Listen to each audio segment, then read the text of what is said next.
Hello everyone, welcome back to the MCFC Lads Podcast. It's our final edition in America. Yeah. Some people wondering why we're still here, but it was booked, obviously. We wanted to come anyway to America, experience it. There's been loads of us out here. And we wanted to just experience what it was like, obviously, to go to the Club World Cup, but also factor in the fact City could have gone further and also just get some time in some different places. Where are we right now, Alex? We're currently in Las Vegas. We did make it. We did make it happen, didn't we? We did. Of course we made it happen. It had to happen. We were not staying in New York for 7 days. Oh, God. So yeah, we just quickly flew over here yesterday and then we fly back on Sunday night, ready for our flight home on Monday morning. It's just myself, you and Jamie, also a big City fan. He's gone to pick up a rental car that we're going to have for the day. We're going to try see some of the Mojave Desert, which is near Vegas. We're going to just basically trek around in that, see some of it, and then obviously hit up Vegas later tonight, which should be pretty good. There's not actually that much going on in the world of City, just brief talking points. James McAtee might be on his way to Forest. Yeah, obviously. Do you see that? Very possible if the supposed move from Morgan Gibbs-white to Tottenham does happen. They will need an attack midfielder. He's a perfect sort of calibre player. The talk is they're going to go for about 25 million and we want a little bit more close to the Cole Palmer fee of 40 million. But I think it's a very possible transfer. It would be a good transfer for him. Good for us, good for Forest, good all round, to be honest. Gibbs-white, obviously, like you said, could happen to Tottenham. Yeah, it would be a good City were looking at him for a period of time. I think as soon as we started signing the likes of Turkey, I was like, that ain't going to happen. Yeah, Gibbs-white, are we? Perone to Como seems to be pretty much done. 13 million euros. It was talking of 30 at the start, and it's just dropped. But I mean, he's barely played for us, has he? So it's one of them. It's just money for the pot, really. And another thing to talk about is Crystal Palace mudding out in their battle to get in the Europa League. They have got Conference League though. Yeah, which they'll be happy about, but it's a shame for them. The rules are rules, so it's a shame. But yeah, I mean, part of me says it's a little bit of justice given how they did beat us, but the way in which they beat us with that very dodgy decision. Let's not kid around. I'm all for admitting when we rightfully lose. I don't think we were good that day at all, to be honest. I think Palace did very well and beat us, but the way in which Dean Henderson didn't get sent off, was wrong. Some City fans out there, I'm not going to be utterly bitter and salty. Some City fans out there are almost celebrating it, which is quite funny to me. But yeah, so the main element of this podcast, the big chunk at the start, is we're going to talk you through our all-time City Pep era 11. So Alex is going to kick us off with goalkeeper. I don't think we need any discussion on this. It's Edison. It's obviously the other options are Ortega, Bravo, Caballero. So it's not really any competition there. So we may as well move on from that. Yeah, unbelievable player, obviously in net for us. There's a lot of stick recently, but as vital. We said last week, not deserved, but great player for us in the Pep.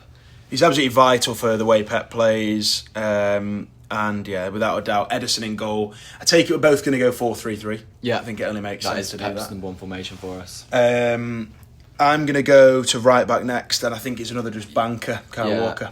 Again, the only other options are Danilo. You could argue maybe Cancelo at right back, but he wasn't really a right back for City. So, just a little cutaway there. We have a very, very makeshift setup. Yeah. Not only do we not have a microphone, the audio should be decent, but we've also stood this camera on a bottle of vodka to make it work. So, we're very much not at the high budget stage. We might get there one day. We'll see.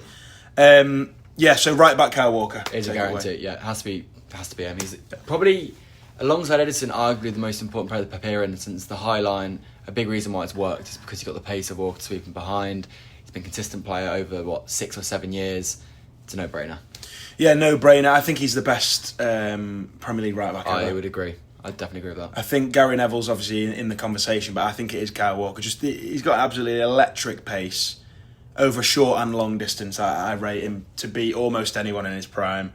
He's time after time, even for England as well, for City in the Champions League, taking on those 1v1 battles with Mbappe, Vinicius Jr., those kind of players, and time after time he's wins them. Yeah, he's never. I can't remember ever him being beaten by a player until the last year. Yeah, unbelievable. And I know he's not left. He's left with a little bit of a cloud above him.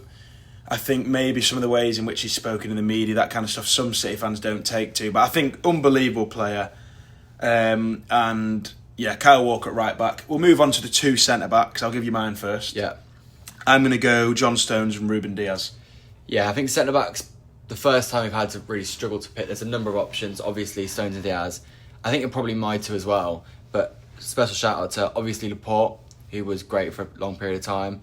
We've had Otamendi, had that great Centurion season, but not quite at the same level. Kompany, the issue with Kompany is he didn't have as much time under Pep, so it's sort of hard to put him in there. Yeah, and he had the injury issues. Like you said, under Pep, we're speaking under Pep. If this was an all-time City 11, Vincent Kompany is one of the first names on the team sheet. He's probably the captain, potentially, as well. But under Pep, Vincent Kompany had, 3 seasons? Yeah, and he had a great end to his last season. Obviously, scored the goal against Leicester, but like you said, a lot of them were injuries. He didn't play as much, so for me, it's hard to put Kompany in there. But for me, I'd go with Diaz and Stones as well. I'd say they probably were the best centre backs under Guardiola so far. Yeah, I'd agree. And then over to the left back. I think we've named every centre back there sort of worthy of a shout. I don't think the likes of Akanji, Nathan Ake are going to be close to that conversation, really. I mean, to be fair, if you're going to speak of Ake, sort of this next left back is where you could potentially put him in. But we'll move to left back. Who's your left back? Yeah, so it's not going to be Ake. I think Ake in that treble season did unbelievably well at left back, but because he's not played there that much, and because obviously he's played at centre back quite a lot, I think he has been a great signing. I think he's solid, but I don't think I'm going to put him at left back. I'm also not going to go for Guardiola. I think even though he's only had 2 seasons, he's almost got a shout in that left back spot. Yeah, he has, but not just yet. I'm going to go with Cancelo. Now, there has been a bit of a personal beef. Yeah, there has been. I do joke about. I don't think it was that deep, to be fair. No. There was a few messages back and forth when Cancelo was on his way out the door. It was all cleared up. I think he did leave on pretty bad terms with some of the fans and also potentially some of the players and Pep as well. But I'm going to put him in at left back. I think the performances he put in at left back for us were unbelievable. I think he's a very Pep player, and I think in this team, given we've got Kyle Walker on the right, I think put him on the left, and that works pretty well, the way he kind of pivots into midfield, that kind of stuff as well. I'm going to put Cancelo in there. I am, for the first time I am going to change it up. I'm going to go for Ake, actually. I think Delph's another option for the Centurion season, but for me, Ake, the treble season mainly, obviously, he locked down every player he had, was a major part of the treble season.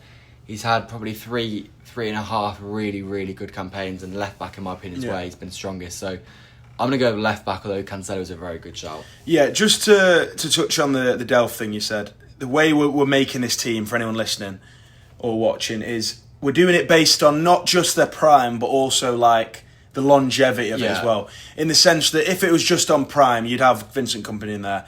Alex mentioned Delph, I think very underrated and was unbelievable to fill in, and we got 100 points that season. He was unbelievable that year. So we're talking longevity and consistency and sort of prime as well, built into that. It's kind of everything in one combined. Which is why Laporte might have had a shout at left centre back. Yeah. But Stones and Diaz make it for me, and that's why I've gone Cancelo as well, just for the longevity over the likes of Delph and Ake. Moving into the defensive midfield slot, do we even need to say his name? It's crazy because obviously it's Rodri, but I mean Fernandinho in pretty much any other team over that period he walked would be the same way we're talking about Rodri. Yeah, pretty much. Fernandinho for me signed for us obviously a few years before Pep signed, but he was an unbelievable leader. He didn't take any messing. No. He just won the ball back, played the ball. It was like having like a dog in midfield that just sprinted around like a madman, flying into tackles. He's got all that grit and everything you wanted from that position. He never stopped running, never stopped working for the team. He'd get players around the throat if he didn't think they were, in the game. I think there's an argument as well that because Rodri's been so good, maybe Fernandinho's become a little bit underrated by some City fans. I think people forget just how good he was, how important he was against that Centurion season, the Formidables. I remember in the season we didn't win the league and Liverpool won the league, he was injured for like 2 or 3 games and we just lost every single one he wasn't part of. Yeah, we're talking 2019-20 there. Yeah. Yeah, and you got to remember as well, him and Rodri were actually centre-back pair at one point in that season. Yeah. And that was a woeful period of injuries we had and selection problems, obviously. But him in central defensive midfield for me has to be an honourable mention is what I'll put it down as. In the same way we've talked about Kompany, Laporte in the centre-back spots. Fernandinho's very unlucky that Rodri exists, I suppose, in that sense. We're not unlucky, but if we're going to speak about Rodri, Ballon d'Or, Champions League final winner, the goal against Bayern, some of the just crazy performances in the Champions League and Premier League over the years. I mean, he's just too good. I mean, we were talking about this off camera and you actually mentioned almost Fernandinho and Rodri for a second before thinking about what that would mean for the rest of the team. It's just like... Exactly. So we've gone with Rodri. There's not really a doubt, but we had to talk about the other options. Yaya Toure doesn't really get a shout for me just because of under Pep, the lack of time under Pep he got. Yeah. He had that one season in his first year, which he only had half a year as well, and then after that he was past it. I mean, and again, if we're talking all time, Toure might be in a conversation, and we probably will do that at some point, maybe an all-time City team. But moving on to, I think we can both agree on 2 centre-mids or 1 centre-mid and one slightly further forward. I think the first one doesn't even need mention. Yeah, just De Bruyne. Kevin De Bruyne. He's guaranteed in there. Straight in the kind of further forward role for me. Yeah. Again, he's probably our best ever player. Under Pep, he really thrived. I mean, he only had 1 season not under Pep, obviously, when Pellegrini signed him. And he was even good, very, very good that season. Really came on under Pep. Arguably one of the best players in the world. I think if it was in an era outside of Messi and Ronaldo, we'd be talking about another Ballon d'Or winner in our team. Definitely. Absolutely sensational player. My favourite player ever. Maybe not quite that for you. Yeah, probably our best ever player. But yeah, KDB, the moments, the goals, obviously we've let him go now, probably at the right time, I think, but he's straight in. The other position, I think we're going to slightly disagree on. Maybe disagree is the wrong word. Yeah, I think we both agree with each other in the sense they're both good shouts, but just slightly different. We'll just put Silva and move on. Yeah, we'll just put Silva, because we've got the 2 different Silvers. Yeah. I've gone for David. You've gone for David. Now, I really would not mind at all. In fact, I'd be happy to put David Silva in there. Yeah. But again, for me, the way I think under Pep, David Silva again, straight in an all-time team. Some City fans, and I wouldn't quite agree because of De Bruyne, but some City fans would say he's our greatest ever player, David Silva.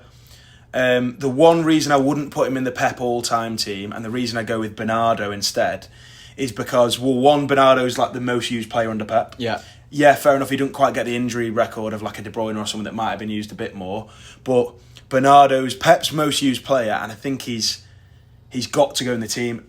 Maybe the last season wasn't unbelievable, but the whole team struggled at times. I think the consistency, one of Pep's first signings in that second window that he had, along with Kyle Walker, Edison, and he's pivotal to the way we want to play. I think, given he was there for all 4 of the 4 in a row, he's now the captain. I'm going to put Bernardo in over David Silva just because he's had 8-9 seasons under Pep. Yeah. And David Silva only had sort of 3 or 4. And if you think about the 4 in a row under Pep, probably the biggest sort of era of dominance in that time, David Silva wasn't around for that, and Bernardo was. So just for the longevity, I'm going to go Bernardo Silva. But if it was weighing up, it'd definitely be David Silva. Yeah, I agree with everything you said about Bernardo there. But for me, just David Silva on the basis that, for me, he's our second best ever player, just behind Kevin De Bruyne. There are 2 years, especially in the Centurion, the Formidables, he was ridiculous. Bold David Silva is one the streets will never forget. And like I said, second best player in City history for me.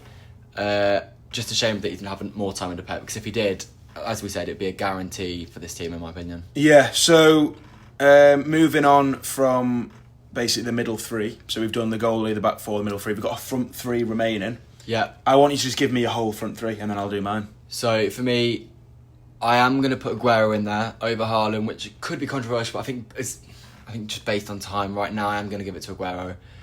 On the right wing, for me, I'm going to go with Raheem Sterling. I think if you've got a City 11 under Pep without Raheem Sterling, I think you're kidding yourself based on recent years rather than what he was in City. And then I am going to go for Leroy Sané, and that's going to be controversial because a lot of people are going to say Mahrez should be in the team, but that's going to be my front 3. So my front 3 has got quite a lot of similar stuff to what you said there. I'm actually going to go on the left wing with Sterling. Yeah. Now, for me, I wasn't really putting Sané in that kind of boat. Sané, for me, was an unbelievable player. And before, obviously, we sold him in his ACL injury, I thought he was very, very good. But I still wouldn't really even consider him for that spot much. Yeah, fair enough. I think we're kind of different in that way because I'd rather have Foden in there than Leroy Sané. Yeah, that's a good shot. On the left wing, I think Foden, obviously, last season, not so good, but the season before, ridiculously good. And even, other seasons where he had cameo roles or not quite as many minutes under Pep, he was still very good in the minutes he did get. So Foden, for me, it's Raheem Sterling at left wing, and it's Foden just behind him, and maybe in a year or two, if Foden returns to kind of levels he was at, I think it would be Foden in there, potentially over Sterling. But yeah, Sterling very, very underrated. His time at City, again, left to join Chelsea. Since been at Arsenal, not really done much. And some City fans don't like the fact that, he went to Chelsea. He did leave, but we got a big fee from him. We got a full return on the fee we paid for him, only paid his wages, essentially. And I think the amount of goals he scored, I think he's our second top scorer in the Prem. Definitely is. Wasn't far being our second top scorer of all time. Yeah. So Raheem Sterling, very underrated. Not everyone's cup of tea, but I think he's got to go in at left wing. Aguero up front, probably my second favourite ever player after KDB. Just sheer brilliance, moments of brilliance, smacking goals in from left, right and centre. Obviously the one moment we don't even need to mention because it's that iconic in the game. Aguero in striker over Haaland for the longevity.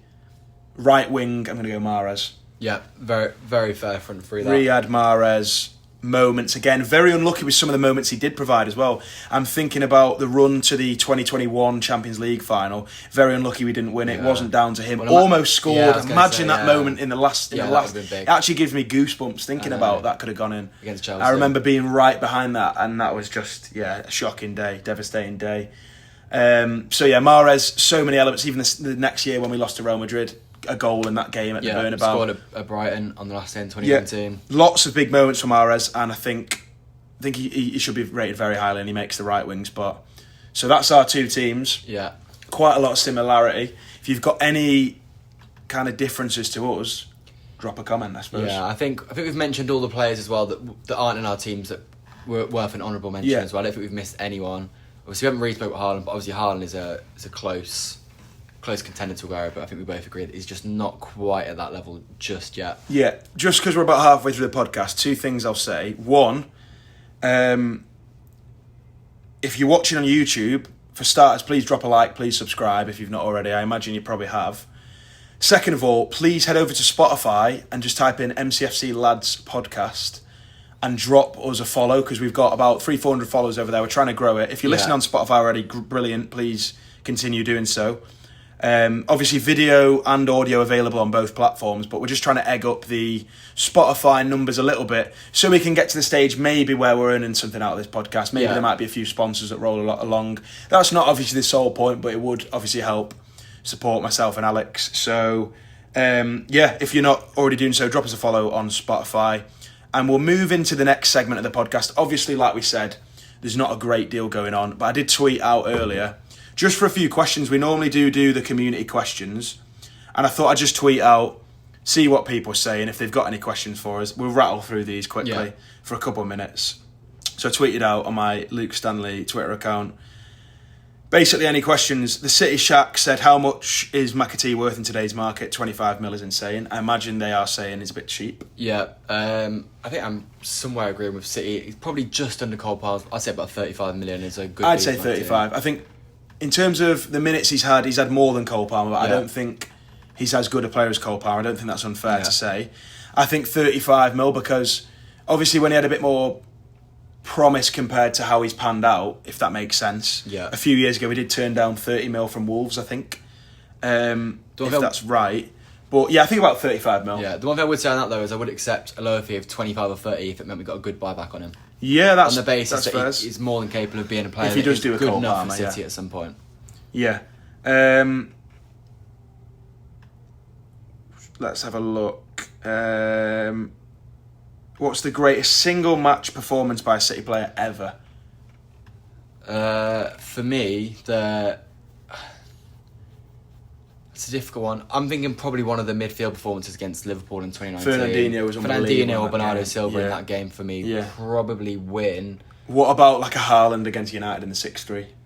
Yeah. Or like a KDB against Wolves? There's a few KDB good against shouts. Wolves for me could be a good shot actually. Yeah. Aguero Newcastle, we got 5. Yeah. There's a few shouts. It's hard to give one because it's what are you actually looking for? Are you looking for grinding out a win where you win 2-1 and win the league potentially off the back of that game, like you said, against Liverpool? Or are we looking for smacking 5 goals against Newcastle in basically 20-minute period? What do you make of Rodrigo to City? I don't see it. I know he's a great player, but I'm not particularly fussed. I think that's one of the lesser important positions that we need right now. So yeah, I'm not particularly fussed by it. Favourite games you've ever been to, says Benji. Villa 3-2. We were both at when we won the QPR. league. QPR game. 4-0 Real Madrid. Even beating United 3-0 in the, not last season, the one before, away. Yes, that was really a very good one. Um, United won in 2012, the 1-0. I wasn't at the 6-1, but the home yeah. one was mad with company scoring. There's a lot of games. There's so Liverpool many. 2-1. Yeah, there's too many to mention, Yeah, really. but there's Which loads of good shows ones. how lucky we are as Yeah. fans. Favourite City era? I did like the kind of 18 to 19 era. That was Yeah, was it's good. ensuring and formidable. But that is nostalgia from me being like 15 as well. If I'm going to... Don't know if you call this an era, but specifically February to June of 2023 Unbelievable. is quite Yeah, possibly the unbelievable. best Manchester City period ever. Talk about these Pep outers and how ridiculously wrong they are. They are not City fans. I'd agree. Yeah. They are not City Utter fans. nonsense. If you're saying Pep out, honestly, just walk into the Mojave Desert and don't come back. Yeah. That's what I'm going to say to you. It's nonsense. Guys won us a ridiculous amount of trophies. Yeah. One bad season is... I mean, the fact we're even happens. talking about this makes me sort of have a bit of a knot in my stomach. Yeah. It shouldn't even be a conversation. But there was a few of your questions. Right, we're back in the game. And yeah, I just thought I'd ask, do you think Haaland would do his usual thing where he bags 5 hat-tricks in his first 6 games? I know I'm exaggerating a bit, but he gets a lot of Yeah. goals at the start of the He season. always does. Seems fresh and ready, doesn't he? What's our start of the season like? We've obviously got Wolves, we've got Tottenham. We've got a few Yeah. fairly tricky games. We've got the derby as well. We'll touch on, obviously, the fixtures and stuff in podcast to come. Yeah. But, yeah, I think he will start. He always starts strong, I think he will. I think he'll probably bag... I'd guess like 9 goals in his first 5. I'll think give you it'll that. Be a Yeah. lot. Get him straight in the FPL. Yeah, definitely. Another thing, I was just talking about this idea that the Italian Federation have approved Milan versus Como in Australia, an Italian game, Oh, European it's game. a shame. It's almost certainly going to come into the Premier League at some point in Horrible the next 5 to to 10 think. years. But yeah, I mean, we just got to hope for the best it doesn't happen. But it feels inevitable at this point, and then it will eventually happen. Yeah, and then the final kind of question I had to put out was if you could re-watch any game live for the first time. So you basically, this is the scenario, you get brainwashed now, like Yeah. that, and just temporarily you just go back, you're watching the game, you don't know the outcome, obviously Yeah. you're supporting City. Which game would it be? It would be, I mean, shortly QPR. QPR to me feels like the obvious one. Yeah, I think the QPR game, outside of that, I don't think it would be Roger in Istanbul because of everything that built up to that. It wasn't actually like that enjoyable the until the game- goal and the game, do you know what I mean? The game I enjoyed the 5 minutes after the goal, Yeah. and then sort of the full time. It was just very, very nervy, and obviously it was pure jubilation. It at the wasn't a end. good game either. But the Liverpool 2-1 game's a good shout. That's that people great were for playing 90 with. minutes of just Yeah. great football and great atmosphere as well at the Etihad. Right, moving on, Alex. It's quiz time. Yeah. I've tried to nice you up a bit. I thought we're at the end of the holiday. We're in Vegas. Yeah. Everyone wants a good time, so I thought I'm going to be a bit nicer on the quiz. I don't know what the scores and the doors are, but we put them on the screen now Yeah. so you guys know what it's saying.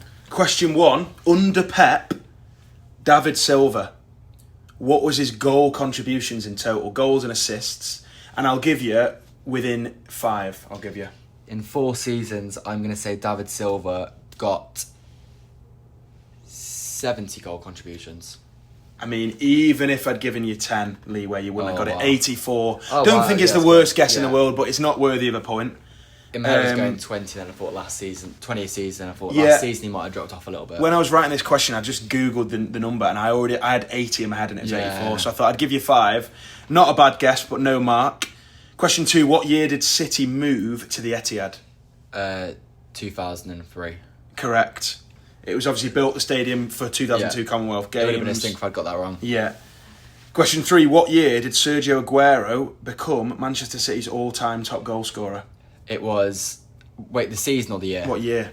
It was away in Naples, and that would have been the group stage for 2017. Correct. November 2017, Aguero becomes the all-time top goal scorer at Manchester City.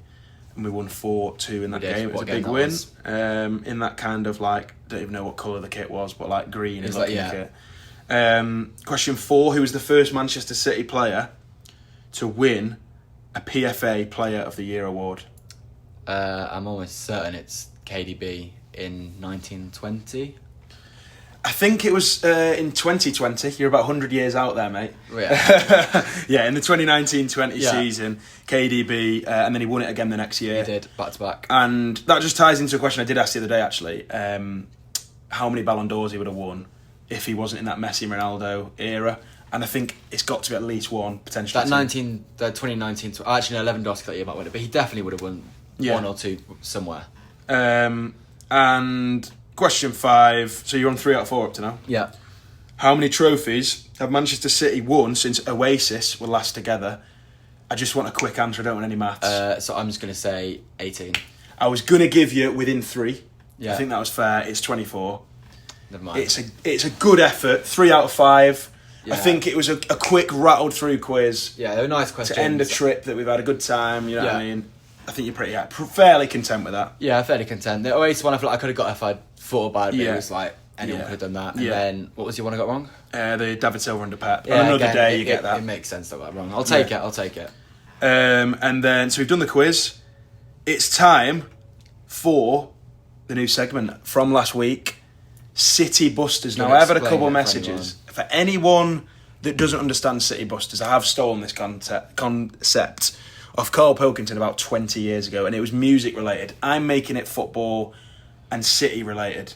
Adam Monk on BBC Radio Manchester, I believe, one of those, has kind of adapted it as well, so we'll give a shout out to him. But this is City related players or rest of world players. In the City related players, I'll give you a really, really bad clue, like a terrible clue, and you have to work out who the City player is with no initials, right? Yeah. For the non-City players, I'll give you initials if you want them. I'll give you, Alex, one of each. You can play along at home, and then I'll give you one to think about that's quite hard over basically the next week before the next podcast. So the clue last week, to just catch on from it, was that kid's home alone, he's running around in the garden, and he's pulled up a bit. Yeah. That was Kevin De Bruyne. Kevin De Bruyne. So Kevin from Home Alone to Kevin De Bruyne. Yeah. I don't know if anyone will have got that, but if you did, you've got to be leaving the comments down below, and I will be very impressed if you're kind of getting these, because they are just absolute gobbledygook and nonsense. So, would you like your City or your rest of world player first? We'll start with the City one. So the City one, it's a pretty average organ you've got there. Is it just Joe Hart? It is. It's a good answer. You see, Alex is pretty good at these, probably because he knows me well and sort of the nonsense I come up with. Pretty average organ you got there. So average Joe. What's one of the organs you've got? Hart. Yeah. Joe Hart. So that's a decent example of one. If you don't understand how it works, if you've just sort of listened to this one, play along with the any one. Yeah. I'm not going to give you the initials. I'll see if you can get it without it, and then I'll give you the initials. That diver at the Olympics can't see very well at all. I've already got it. No, you've not. Wait, he's got it. He's got it. 2 for 2. That's a good one. Yeah, that is very good. I don't even know how I managed to get that so fast. But I don't know how you managed to get it so fast. I don't know how my brain comes up with these. But that was a very quick edition of City Busters. If you managed to beat Alex, then you're some sort of genius, or you've stalked me for my entire life because you know me too well. Alex has got a massive advantage because he does just know how my brain works. A lot. So, that's Daily Blind. I was happy with that one. And Joe Hart. I actually had more time to think about these ones, so they're going to get better, I think, and more gettable. But, the final kind of bit we'll go for on the City Busters is a City-related player. And this is a hard one. This is one I don't even think you'll be getting. If you get it, just tell me you've got it and tell me off camera later. But that sporty like playing in Ireland can't take place today because the pitch is all sort of frozen over. So that sport they do in Ireland, they can't play it. The pitch is all frozen over. It's a bit. The ground's not great. I might have it. You might have it. Okay, hold that thought. We'll speak off camera. But last thing we'll touch on before we end the podcast is just sort of what we've been up to. This segment was way bigger when City were going mental and we were playing the Club World Cup games. We were speaking with Prime Mutton and we were seeing all the different fans out here. What have we been up to in the last week? So the last time was just before the 4th of July. I'm pretty sure we were in Tampa. Yeah. We then went to Orlando for the 4th of July because City would have been playing if we'd made it to the quarterfinals. We went out in Orlando, which was a decent night. Then on the 5th of July, we went to Boston. We had, 2 days there, which was pretty decent. Oh, I like Boston. Yeah, it's a nice city, to be fair. And then we drove down to New York. We had 2 days in New York. And when we left Boston, we were like, we don't want a week in New York because we'd already been in before. That's not. You know what? It sounds a bit. I don't know. It probably doesn't sound great to people that haven't been maybe lucky enough to go to New York, but it's a very, very. If you've been to London, it's like London but on steroids. Yeah. It's very, very sweaty. It's dirty. I can't stand it because of how much it costs. Very busy, Everything very is expensive. so expensive. If you get an opportunity to go, by all means, absolutely go. You'll have a great time for a couple of days. Yeah. And I think after that, you know, there's a lot of. I felt unsafe at times. There was a lot of nasty stuff going on that I won't really mention on here because it's not really, you know, the right audience or time. But at times it wasn't great. And I'm glad we managed to get out to Vegas. We're going to have a great time here. We've got a few days. We've done a lot of touristy stuff. We've done a lot of fun stuff. We've had a great time. We're heading back via New York. We'll literally be there for mere hours before we fly home. But we thought we'd build this in, given City aren't playing in New York. Chelsea made it to the final against PSG. So they will be playing there, but we thought we'd build it in. We've had a great time. Vegas, the plans for the next 2 days. We're going to drive out into the desert, see some of that. I'll probably make some stupid video in the desert and you'll see it somewhere. But yeah, we've had a good time. The one thing I was going to say was, it's been a bit makeshift. We've had a great time out here. We've seen loads of City fans. The last 2 weeks hasn't really been that City related, but we thought we'd just bring you the podcast anyway. Try and make stuff where we can. The content's going to be rolling out a lot more when I get back and I'm actually grinding it out and I'm not kind of on holiday, I suppose. But yeah, if you've been enjoying the podcast, please leave a like, share it onto any Blues that might like it. We're just trying to run up the numbers and get there because it's, you know, we're starting out. It's different to some of the content we've done in the past. And we're just trying to get there. So the next podcast will be back in kind of the proper studio that you might recognise from the first few podcasts. I think we've done pretty well. We've had a great time out here. We have. If you want to see any of the photos, that kind of stuff from out here, basically head over to my Instagram, which is LukeStanley03. Might put something on the MCFC Lads Insta as well. Alex doesn't really have Instagram that's followable to anyone. He's got a personal account, but that's fair enough. We're staying hydrated. We've got 4 litres of water there. Look at the size of that. We're going to have some beers and stuff later tonight. We're going to test out Vegas. We've had a mad time. But yeah, the final thing you need to remember is it's always great to be a Blue, isn't it? It's great to be a Blue. Always great to be a Blue. It's great to be a Blue. And we will be there next season. We'll be there. The summer, just enjoy Blues. Enjoy summer. If you're going to Oasis, enjoy it. Whatever you're doing over the summer, enjoy it. Because next season we'll be back. And yeah, we've had a sick time out in America. Brought here essentially by Manchester. Not by the club, but by us following City. And we've had a good time. So yeah, up the Blues. Up the Blues.